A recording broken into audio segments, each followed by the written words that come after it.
आज सुनते हैं इंदिरा एकादशी व्रत कथा। तो एक बार बोलिए प्रेम से विष्णु भगवान की जय, लक्ष्मी माता की जय, इंदिरा एकादशी माता की जय। धर्मराज युधिष्ठिर कहने लगे कि हे भगवान, मैंने भाद्रपद शुक्ल पक्ष एकादशी का सविस्तार वर्णन सुना। अब आप कृपा करके मुझे आश्विन माह के कृष्ण पक्ष की एकादशी के विषय में भी बतलाइए। इस एकादशी का क्या नाम है तथा इसके व्रत का क्या विधान है? इसका व्रत करने से किस फल की प्राप्ति होती है? भगवान श्री कृष्ण कहने लगे कि आश्विन कृष्ण एकादशी का नाम इंदिरा एकादशी है। यह एकादशी पापों को नष्ट करने वाली तथा पितरों की अधोगति से मुक्ति देने वाली होती है। इस एकादशी से संबंधित जो कथा प्रचलित है उसे मैं तुम्हें सुनाता हूँ, श्रद्धा पूर्वक श्रवण करो। प्राचीन काल में सतयुग में एक महिष्मती नामक नगरी, जिस पर इंद्रसेन नाम का राजा राज्य करता था, वह राजा बड़ा ही दयालु और प्रतापी था, जिस कारण उसके किसी भी वस्तु की कमी नहीं थी और उसकी प्रजा भी बहुत सुखी पूर्वक जीवन व्यतीत कर रही थी। एक दिन राजा अपने दरबार में बैठा हुआ था, तो उसी समय देवर्षि नारद जी वहां आ पहुँचे। नारद जी को देखकर राजा अपने आसन से उठे और उनका भव्य स्वागत करके प्रणाम किया और उन्हें आसन ग्रहण करने को कहा।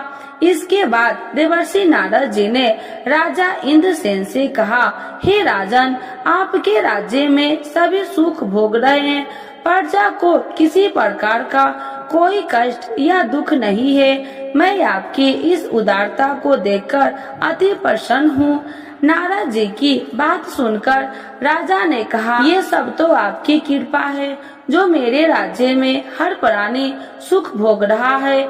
इसके बाद राजा इंद्रसेन ने महर्षि नारद जी से आने का कारण पूछा और कहा कि मैं आपकी क्या सेवा करूं जिससे आप प्रसन्न हो जाए। राजा की बात सुनकर नारद जी बोले, हे राजन, मैं एक बार यमलोक गया तो देखा कि तुम्हारे पिता भी वहां बैठे हुए थे।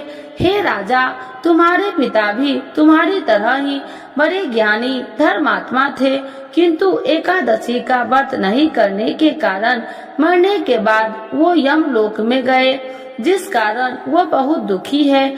उन्होंने तुम्हारे लिए एक संदेश भेजा है। राजा ने पूछा, वह क्या संदेश है?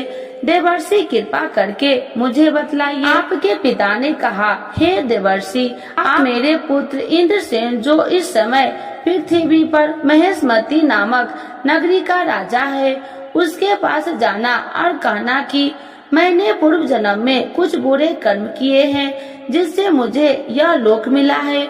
यदि मेरा पुत्र मेरे लिए आश्विन महीना का कृष्ण पक्ष में आने वाली इंदिरा एकादशी का व्रत पूरे विधि विधान व श्रद्धा पूर्वक करेगा, तो मुझे इस लोक से मुक्ति मिल जाएगी, जिसके बाद मैं स्वर्ग लोक में वास करूंगा। यह सुनकर राजा ने देवर्षि नारद जी से पूछा कि कृपा करके आप मुझे इस इंदिरा एकादशी व्रत का विधान बतलाइए, जिससे मेरे पिताजी को स्वर्ग लोक प्राप्त हो। नारद जी ने कहा, इस व्रत के लिए तुम दशमी के दिन प्रातः जल्दी उठकर स्नान आदि से मुक्त होकर किसी नदी पर अपने पितरों के नाम का श्राद्ध करे और रात्रि को पृथ्वी पर शयन करे। जिसके बाद एकादशी वाले दिन प्रातः काल जल्दी उठकर सूर्य भगवान को पानी चढ़ाने के एक लोटे जल में धूप दीप पुष्प आदि डालकर भगवान विष्णु जी को चढ़ाए। और इस व्रत का संकल्प में मैं आज पूरे दिन व्रत का निराहार करूंगा और सभी भोगों को त्याग करूंगा। इंदिरा एकादशी व्रत की सभी विधि बताकर नारद जी वहां से चले गए और कुछ दिनों बाद इंदिरा एकादशी आई।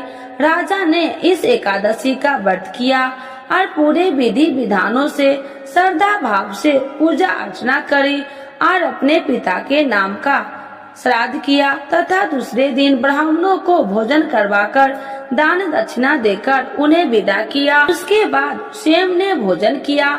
राजा इंद्रसेन ने इंदिरा एकादशी व्रत के प्रभाव से उसने पिता को यमलोक से मुक्ति मिल गई और वो सदा के लिए स्वर्ग लोक चले गए।